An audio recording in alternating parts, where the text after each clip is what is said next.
ஒரு ஊரில் 2 நண்பர்கள் வாழ்ந்துட்டு வந்தாங்க. அவங்க 2 பேருமே வெவ்வேறு வேலைகள் செஞ்சுக்கிட்டு இருந்தாங்க. வாரம் முழுவதுமே வேலை செஞ்சுக்கிட்டு இருப்பாங்க.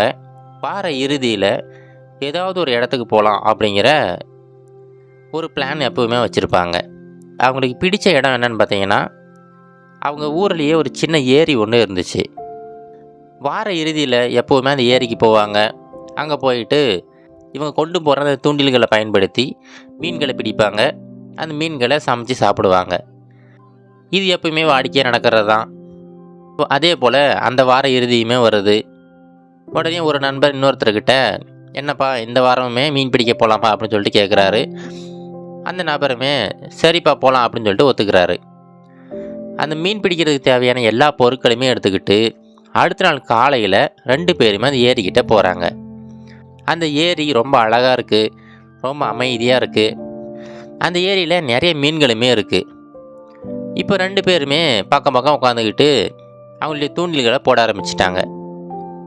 இப்போ முதல் நபர் இருக்கார் பார்த்தீங்களா, அவருக்கு கொஞ்ச நேரம் கழித்து ஒரு பெரிய மீன் ஒன்று மாட்டுது. ஒரு ஐஸ் பாக்ஸில் போட்டு வச்சுட்டாரு, அது ஃப்ரெஷ்ஷாக இருக்கட்டும் அப்படிங்கிறதுக்காக. அடுத்து கொஞ்சம் நேரத்துலேயே பார்த்தீங்கன்னா 2-3 பெரிய பெரிய மீன்கள்லாம் அவருக்கு மாட்டுது. எல்லா மீன்களையுமே ரொம்ப மகிழ்ச்சியோடு அவர் எடுத்து அந்த ஐஸ் பாக்ஸில் போட்டு வச்சுட்டாரு. இப்போது 2வது நபர்கிட்ட, என்னப்பா என்னாச்சு, நீ ரொம்ப நேரமாக தூண்டில் போட்டுக்கிட்டு இருக்க, ஒரு மீன் கூட சிக்கலை போலியே அப்படின்னு சொல்லிட்டு பரிதாபமாக விசாரிச்சுக்கிட்டு இருக்காரு.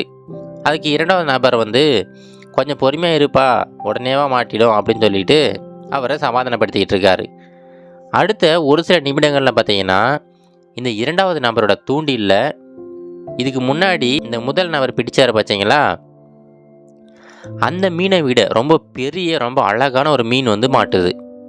அந்த மீனை இந்த 2வது நபர் எடுக்கிறாரு.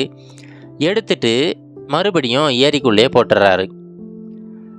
இந்த விஷயம் இந்த முதல் நபருக்கு ஒன்றும் புரியலை. என்னாச்சு இவருக்கு, நல்ல பெரிய மீன் தானே, எதனால் விட்டாருன்னு தெரியலையே, சரி ஏதாவது காரணம் இருக்கும், நம்ம அப்புறமா கேட்டுக்கலாம் அப்படின்னு சொல்லிட்டு அவருமே அவருடைய வேலையை பார்த்துக்கிட்டு இருக்காரு. அடுத்த ஒரு சில நிமிடங்களில் பார்த்தீங்கன்னா, அந்த 2வது நபருக்கு தொடர்ந்து பெரிய பெரிய மீன்களாக கிடச்சிக்கிட்டே இருக்குது.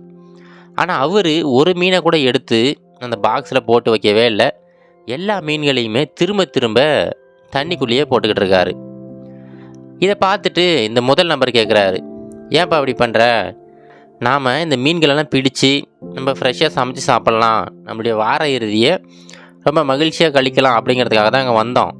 ஆனால் நீ என்னடானா கிடைக்கிற எல்லா மீன்களையுமே எடுத்து எடுத்து திரும்ப போட்டுக்கிட்டே இருக்க, அதுவும் அந்த மீன்கள்லாம் பெரிய பெரிய ரொம்ப அழகான மீன்களாக இருக்குது, எதனாலப்பா தூக்கி போட்டுக்கிட்டு இருக்க, என்ன காரணம் அப்படின்னு சொல்லிட்டு முதல் நபர் 2வது நபர்கிட்ட கேட்குறாரு. அதுக்கு அந்த 2வது நபர் என்ன சொல்கிறாருன்னா, அது ஒன்றும் இல்லைப்பா, இப்போது நாம் கொண்டு வந்திருக்கிற அந்த பாத்திரம் இருக்குது பார்த்தியா, அந்த பாத்திரம் ரொம்ப சின்னதாக இருக்குது. நாம் ஒரு தோசை சட்டி மாதிரி கொண்டு வந்திருக்கோம்ல, அதில் தான் நம்ம எப்படி மீனெல்லாம் போட்டு வறுத்துக்கிட்டு இருப்போம். நான் பிடித்த எல்லா மீனுமே அந்த தோசை சட்டியை விட ரொம்ப பெருசாக இருக்குது. அதனால் அந்த மீன்களை நம்மளால் சரியாக அந்த தோசை சட்டியில் போட்டு வறுக்க முடியாது. அப்படி எப்படி நம்ம சாப்பிட முடியும்? அதனால தான் நான் மறுபடியும் அந்த பெரிய மீன்கள்லாம் தூக்கி போட்டுட்டு நம்மக்கிட்ட இருக்கிற அந்த பாத்திரத்துக்கு தகுந்தாப்பில் ஏதாவது மீன் மாட்டுமா அப்படின்னு சொல்லிட்டு முயற்சி பண்ணிக்கிட்டு இருக்கேன் அப்படின்னு சொல்கிறாரு. இதை கேட்ட உடனே முதல் நபருக்கு ரொம்ப கோபம் வந்துடுச்சு. ஏன்பா, ஏன் என்னாச்சு, நீ இப்படி பண்ணுன்னு நான் எதிர்பார்க்கல. இப்போது ஒரு பெரிய மீன் சிக்கிச்சுன்னா அந்த மீனை அப்படியேவா எடுத்து நீ அந்த பாத்திரத்தில் போட்டு சமைக்க போகிற, அந்த மீனை நீ கட் பண்ணி சின்ன சின்ன பீஸாக மாற்றிக்கலாமே. அதை தவிர்த்துட்டு இவ்வளோ நேரமாக நீ பெரிய பெரிய மீன்கள் கிடைச்ச எல்லாத்தையுமே தூக்கி போட்டுட்ட. இப்போது கிட்டத்தட்ட சாயங்கால நேரமே ஆயிடுச்சு, இப்போ நம்ம கிளம்பி போக வேண்டியதுதான். இப்படி தேவையில்லாமல் எல்லா வாய்ப்புகளையுமே வீணடிச்சிட்டியப்பா அப்படின்னு சொல்லிட்டு அந்த 2வது நபருக்கு புத்திமதி சொல்கிறாரு. இப்போ இந்த கதையில் வந்தது போல தாங்க, இந்த 2வது நபர் போல தான் நம்ம உலகத்தில் நிறைய மக்கள் இருக்காங்க. அவங்களுக்கு ஒவ்வொரு நாளுமே நிறைய ஆப்பர்ச்சுனிட்டிஸ், நிறைய வாய்ப்புகள் வந்துக்கிட்டே இருக்கும். ஆனால் அந்த வாய்ப்புகள் எல்லாத்தையுமே ஏதாவது ஒரு சின்ன காரணம், ஏதாவது ஒரு சின்ன காரணங்களை சொல்லி அந்த வாய்ப்புகளை தவற விட்டுக்கிட்டே இருப்பாங்க. காலப்போக்கில் எல்லா வாய்ப்புகளுமே முடிஞ்சு அதுக்கப்புறம் வாய்ப்புகளே வராத சூழ்நிலை வரும்போது தான் அவங்களுக்கு புரியும், அவங்களுடைய வாழ்க்கையில் எவ்வளவு வாய்ப்புகளை வீணடிச்சிருக்கோம் அப்படின்னு சொல்லிட்டு.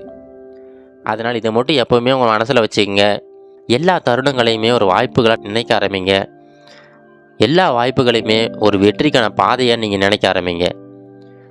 அப்படி நீங்கள் நினைக்க ஆரம்பிச்சிட்டிங்கன்னா கண்டிப்பாக எல்லா வாய்ப்புகளையுமே நீங்கள் பயன்படுத்துவீங்க.